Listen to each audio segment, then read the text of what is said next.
Quinto sábado de Cuaresma, 4 de abril de 2020. La liturgia de hoy nos invita a reflexionar en el Evangelio de Juan, capítulo 11, versículos del 45 al 56. En aquel tiempo, muchos de los judíos que habían ido a casa de Marta y María, al ver que Jesús había resucitado a Lázaro, creyeron en él. Pero algunos de entre ellos fueron a ver a los fariseos y les contaron lo que había hecho Jesús. Entonces los sumos sacerdotes y los fariseos convocaron al Sanedrín y decían: ¿qué será bueno hacer? Ese hombre está haciendo muchos prodigios. Si lo dejamos seguir así, todos van a creer en él, van a venir los romanos y destruirán nuestro templo y nuestra nación. Pero uno de ellos, llamado Caifás, que era sumo sacerdote aquel año, les dijo: ustedes no saben nada. ¿No comprenden que conviene que un solo hombre muera por el pueblo y no que toda la nación perezca? Sin embargo, esto no lo dijo por sí mismo, sino que, siendo sumo sacerdote aquel año, profetizó que Jesús iba a morir por la nación, y no solo por la nación, sino también para congregar en la unidad a los hijos de Dios que estaban dispersos. Por lo tanto, desde aquel día tomaron la decisión de matarlo. Por esa razón Jesús ya no andaba públicamente entre los judíos, sino que se retiró a la ciudad de Efraín, en la región contigua al desierto, y ahí se quedó con sus discípulos. Se acercaba la Pascua de los judíos, y muchos de las regiones circunvecinas llegaron a Jerusalén antes de la Pascua para purificarse. Buscaban a Jesús en el templo y se decían unos a otros: ¿qué pasará? ¿No irá a venir para la fiesta? Palabra del Señor. Este evangelio deja muy clara la verdadera intención de los sumos sacerdotes y los fariseos: matar a Jesús, porque de lo contrario toda la gente creería, y después llegarían los romanos a destruir el templo. Fíjense, es aquí donde entra una parte controvertida. Les están diciendo que Jesús ha resucitado a Lázaro, una persona que llevaba ya 4 días en el sepulcro. O sea, alguien que tiene el poder de traer del más allá a los muertos y volverles a dar vida. Y pese a eso deciden matarlo. Pese a eso deciden no creer en él. Así puede ser de obstinado el corazón del hombre. Y deciden pues darle muerte y lo justifican diciendo: es que los romanos van a venir a destruir el templo. Una justificación que el evangelista no deja claro por qué se llega a tal conclusión. Si todos creen en Jesús, como pueden llegar los romanos a destruir el templo, también pueden no venir a destruirlo. ¿Por qué? Porque el hecho de que ellos crean en Jesús, para los romanos no les dice mucho, no les da mucho sentido, o no les da una razón para ir a atacar a un pueblo. Recordemos que los romanos lo único que buscaban de los pueblos es que les pagaran el tributo. Pero ellos no iban ni quitaban religiones, ni quitaban dioses, no, nada de eso. Entonces, el evangelista no deja muy claro por qué se llega a esa conclusión, a esa justificación. Y bueno, lo que sí queda muy claro es el rechazo de Jesús, o sea, el desprecio más grande del templo que el hombre hubiera tenido. ¿Sí? Queridos hermanos, Jesucristo es el templo más grande que la humanidad pudo haber tenido. Porque recordemos que en el cuerpo de Cristo reside la divinidad. Está Dios verdaderamente presente allí. Es verdadero Dios y verdadero hombre. Y Jesús mismo lo expresa: aquí hay alguien que es más que el templo. Y luego también Jesús lo escuchamos decir: destruyan este templo y en 3 días lo reconstruiré, que es uno de los motivos por los cuales acusan a Jesús. Y él hablaba del templo de su cuerpo, él hablaba de su persona. Fíjense, estos hombres han decidido matar el templo espiritual para darle prioridad al templo material. Decidieron dar muerte al que daba vida al templo material. El templo material sin Dios no era nada y ellos decidieron acabar con Dios. Por eso es que ya no tiene sentido que el templo material siga en pie. Y pues nosotros vamos a ver que no pasaron ni 100 años, de que cuando murió Jesús, llegaron los romanos y destruyeron el templo. Hasta paso que ahora solo queda el muro de las lamentaciones. Bueno, pues ahí está destruido Dios. No tiene sentido que el templo material exista. Llegan y lo arrasan. ¿Por qué? Porque ha perdido todo lo más valioso que posee y que encierra el templo, que es a Dios. Y entonces viene profecía por profecía. Ellos han profetizado la muerte de Jesús. Bueno, pero también Jesús profetiza desde antes la destrucción del templo. Y lo escuchamos en el Evangelio de Lucas, en el capítulo 21, versículos del 5 al 6. Como algunos hablaban del templo, de cómo estaba adornado de belleza, de piedras y ofrendas votivas, Jesús dijo: de esto que ven llegarán días en que no quedará piedra sobre piedra que no sea destruida. Destruido el templo espiritual, repito, el templo material pierde su sentido, porque destruyeron a aquel que lo habitaba y que le daba toda su razón de ser. Y para ello nos conviene leer la lectura del profeta Ezequiel, que nos dice cómo Dios es el que congrega al pueblo de Israel y cómo Él habita en medio de ellos. Y es Dios quien verdaderamente le da la razón de ser, no nada más al templo, sino a la nación. Y ellos acabaron quitando a Dios. Escuchemos la palabra de Ezequiel como Dios y el templo son esenciales para esta nación. Esto dice el Señor Dios: voy a recoger de las naciones a donde emigraron a todos los israelitas. De todas partes los congregaré para llevarlos a su tierra.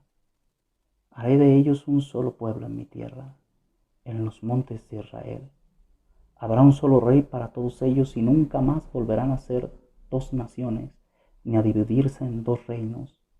Ya no volverán a mancharse con sus ídolos, sus abominaciones y con todas sus iniquidades. Yo los salvaré de las infidelidades que cometieron y los purificaré. Ellos van a ser mi pueblo y yo voy a ser su Dios. Mi siervo David será su rey y todos ellos no tendrán más que un pastor. Cumplirán mis mandamientos y pondrán por obra mis preceptos. Habitarán en la tierra que di a mi servidor Jacob y en la que habitaron los padres de ustedes. Y ahí vivirán para siempre ellos, sus hijos y sus nietos. Mi siervo David será su rey para siempre. Voy a hacer con ellos una eterna alianza de paz. Los sentaré, los haré crecer y pondré mi santuario entre ellos para siempre. En medio de ellos estará mi templo. Yo voy a ser su Dios y ellos van a ser mi pueblo. Las naciones sabrán que yo soy el Señor, que santifica a Israel, cuando vean mi santuario en medio de ellos para siempre. Dios y el santuario son esenciales para el pueblo, pero es Dios quien santifica el templo. Y ellos han decidido matar a Dios.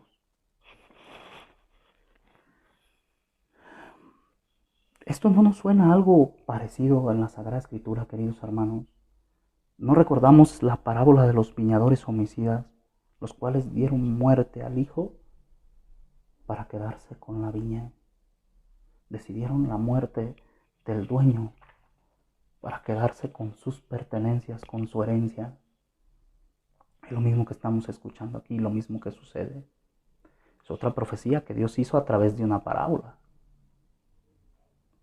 Bueno, eso sucede con nosotros también. Y es aquí donde vamos a detenernos a reflexionar. Cuando cambiamos el templo espiritual que nosotros tenemos por el templo material. Y sucede en muchas ocasiones con hombres, mujeres, sacerdotes, obispos, cardenales, gobernantes, etc. ¿Cuántas veces hemos cambiado a Dios? Y yo quiero hacer énfasis sobre todo en esto que dice el Evangelio, que descubramos algunos puntitos donde nosotros desplazamos a ese templo espiritual para darle valor a lo material, al templo que es materia. Y el primero es cuando se mata a Dios directamente, con el ateísmo o con cualquier otra forma. Esa manera en la que hemos sacado a Dios de nuestras vidas, pero que no nada más se saca a Dios de las vidas, se saca a Dios de gobiernos, se saca a Dios de las escuelas y de sistemas educativos, se saca a Dios de las empresas. ¿Por qué? Porque Dios estorba a nuestros planes, a toda nuestra manera de ser, a las políticas de la empresa, del gobierno, de las escuelas, etcétera, etcétera, etcétera. Y las veces en las que también el ser humano quita a Dios por, por hacer lo que se le venga en gana y que Dios no le recrimina su conciencia. Esa es una de las maneras. Matar a Dios porque estorba. Y luego está la segunda.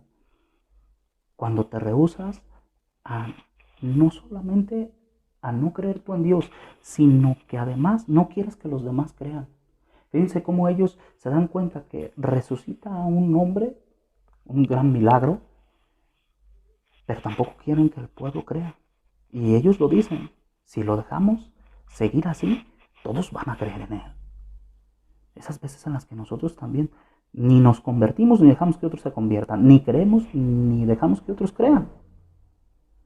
Y es un buen punto que tenemos que cambiar. Y luego también está cuando desplazamos a Dios o cuando lo cambiamos por cualquier otra cosa material o de menos valor que Él. Si escuchamos esa frase donde dice, destruirán nuestro templo y nuestra nación, están cambiando a Dios por algo meramente que se puede acabar. Y tan es así que se acabó, ya lo estuvimos diciendo. Y la nación también. Quitaron aquello que tenía más valor para darle prioridad a aquello que tiene menos valor. Y bueno, también nos pasa eso a nosotros, ¿no? Cuando cambiamos a Dios por cualquier otra insignificancia, por cosas incluso que a veces ya ni usamos, ni queremos, o que después nos enfadan. Y luego también está cuando tus intereses no son los intereses de Dios. Conviene, dice Caifás, conviene. O sea, cuando tú pones primero tu conveniencia a lo que Dios quiere que hagas, cuando tú pones primero tus intereses a los que Dios dice que son lo mejor, a lo que Dios dice que es lo mejor para ti y para todos. Luego también está cuando justificamos con la fe o con la religión nuestras malas acciones, que no son las acciones que Dios quiere que hagamos. Todos sabemos que el homicidio y asesinar a otro no está permitido en la ley de Dios. Pero convenía, dice él, que Jesús muriera por todo el pueblo, que ya dijimos que esta justificación no está clara. También en días anteriores habíamos escuchado la expresión de Nicodemo, nuestra ley no condena a un hombre sin antes averiguar lo que ha dicho y lo que ha hecho.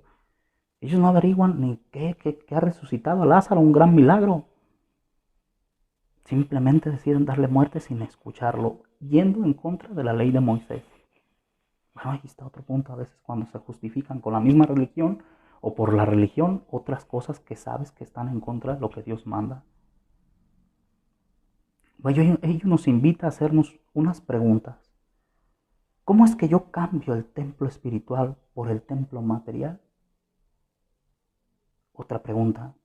¿En qué casos de mi vida cambia Dios que me santifica por aquello que no me santifica? Ojo, no estoy preguntando si lo haces o no, sino en qué casos de tu vida cambias a Dios por aquello de menos valor.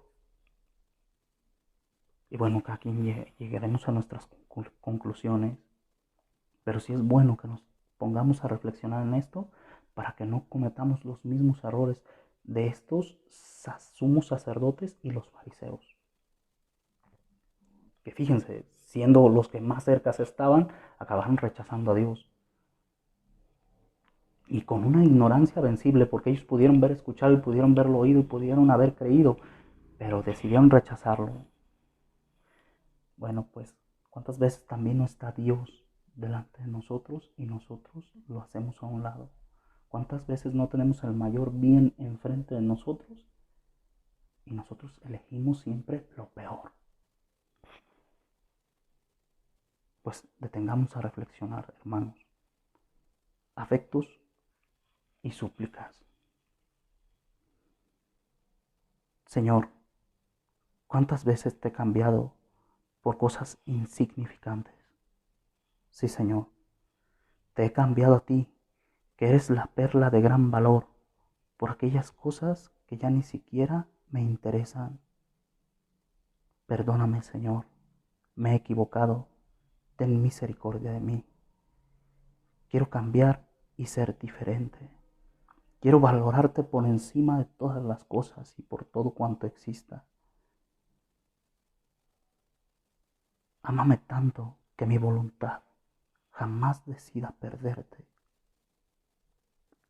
Santísima Madre mía, ayúdame a perseverar en este deseo y a llevarlo a su práctica. Amén.